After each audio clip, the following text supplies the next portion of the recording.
Hey everyone, welcome back to Enjoyable Fan Games Season 3. This is DanRock, and today we're going to be taking a look at the Sonic 1 SMS remake.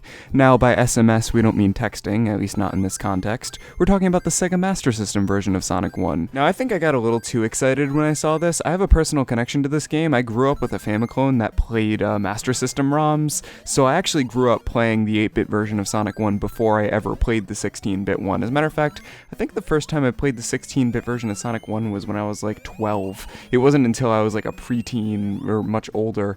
But yeah, no, this game feels a lot like how I remember the original one felt, even down to the weird-ass physics that are mimicked perfectly. I know that a lot of uninformed people are probably going to give the developers crap for the physics not feeling good. No, trust me. The Master System version of Sonic 1 had weird-ass physics, and they feel pretty much the same as this game.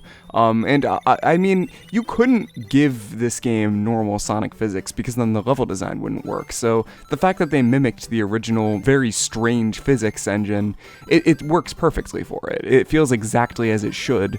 Plus, not to mention, if they had these graphics with a different physics engine, I would feel very uncomfortable. Now, I don't know how much of the game is included with this demo. I'm assuming a fair bit of it. I know that you can play as Tails, which I'll show you some gameplay of, which is a nice change because the original Sonic 1 came out before Tails was even a thing. So it's nice that you can play as him, and he decimates the boss on Green Hill Zone. You literally just use his Tails, and Robotnik can't even touch you. It's pretty magical.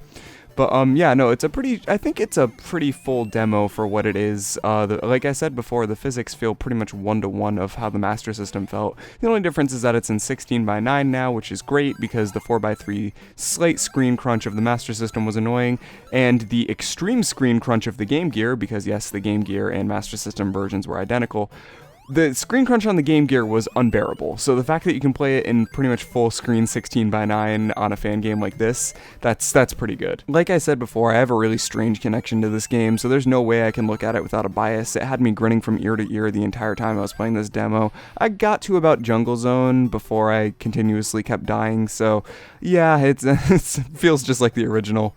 Anyways, I'll leave a link to the page in the description for you guys to download this and try it out.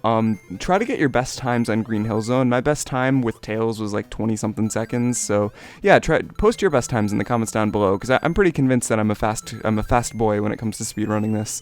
But anyways, I'm going to shut up now, and I'm going to let you guys download this. This has been DanRock. I hope you're enjoying Season 3 of Enjoyable Fan Games. If you have any more enjoyable fan games you would like to recommend for the series, please leave them down in the comments section down below.